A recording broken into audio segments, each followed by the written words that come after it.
இன்னைக்கு வெண்டிக்காய் புளிக்குழம்பு செய்வது எப்படின்னு இந்த வீடியோவை ஃபுல்லாக ஸ்கிப் பண்ணாமல் பாருங்கள். அப்போ தான் உங்களுக்கு புரியும். வாங்க வீடியோக்குள் போகலாம். நம்ம வீடியோவை இப்போதான் முதல் தடவை பார்க்குறீங்களா? மறக்காம சப்ஸ்கிரைப் பண்ணுங்க. பக்கத்தில் உள்ள பெல் பட்டனையும் கிளிக் செய்யுங்க. நம்ம போடுற வீடியோ அனைத்து வீடியோ உங்களுக்கு நோட்டிஃபிகேஷனாக வந்து சேரும். மேலும் உங்கள் வீடியோவை மற்றவங்களுக்கும் ஷேர் பண்ணுங்க. உங்கள் ஃப்ரெண்ட்ஸு உங்கள் வீடியோ ரொம்ப பிடிச்சிருந்தா லைக் பண்ணுங்க.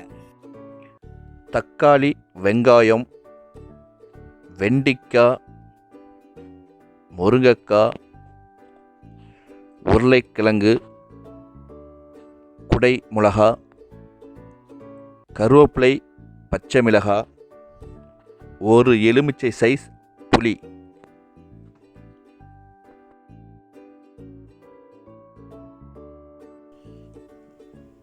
மூணு ஸ்பூன் நல்லெண்ணெய்,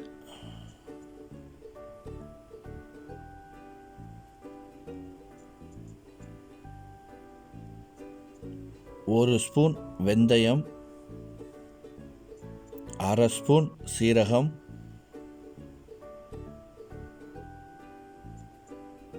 ஒரு ஸ்பூன் கடுகு,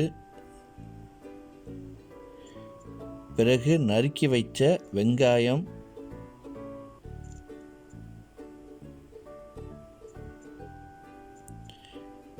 எட்டு பல் பூண்டு ரெண்டாக கீறி போட்டிருக்கேன். 8 பல் தோல் உரித்து ரெண்டாக கீறி 8 பல் பூண்டு போட்டிருக்கேன். பூண்டு எவ்வளோனா போட்டுக்கலாம். நன்றாக வதக்கிட்டு பச்சை மிளகா, கருவேப்பிலை,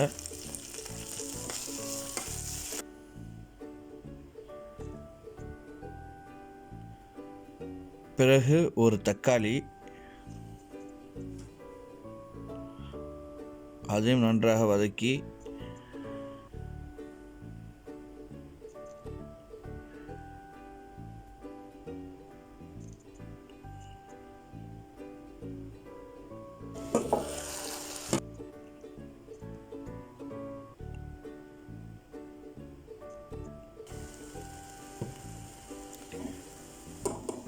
அரை ஸ்பூன் மஞ்சத்தூள்,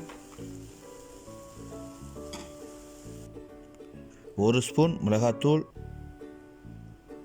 3 ஸ்பூன் தனியாத்தூள் அதாவது மிக்ஸ் மசாலா,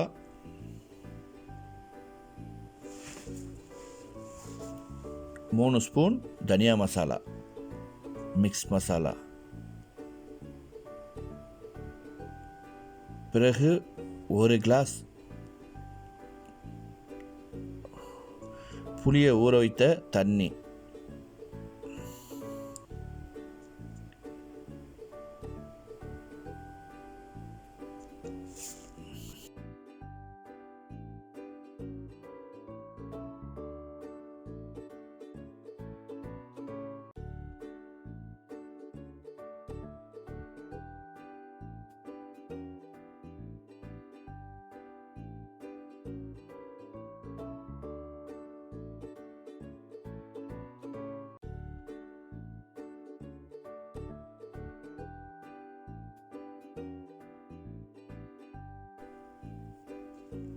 பிறகு நறுக்கி வச்ச உருளைக்கிழங்கு,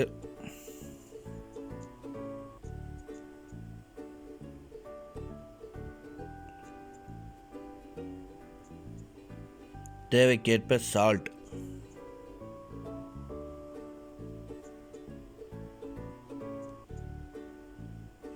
வெட்டி வைத்த முருங்கைக்காய்,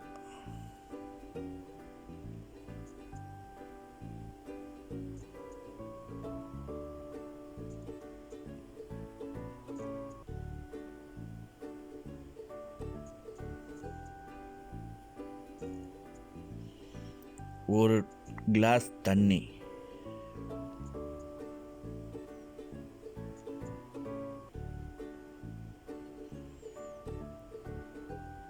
பிறகு இதை நன்றாக ஒரு கொதி வர அளவுக்கு மூடி வைத்துவிட்டு பிறகு பார்ப்போம். ஒரு 10 நிமிடம்.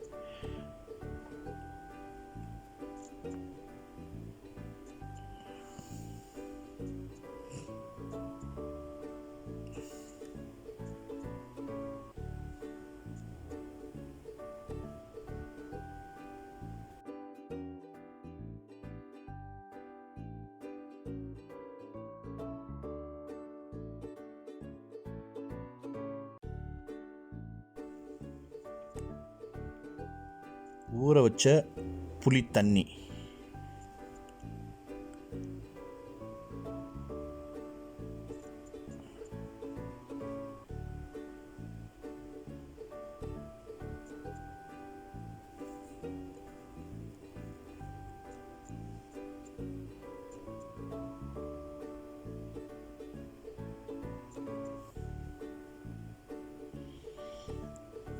பிறகு ஒரு 5 நிமிடம் நல்லா கொதிக்க விட்டு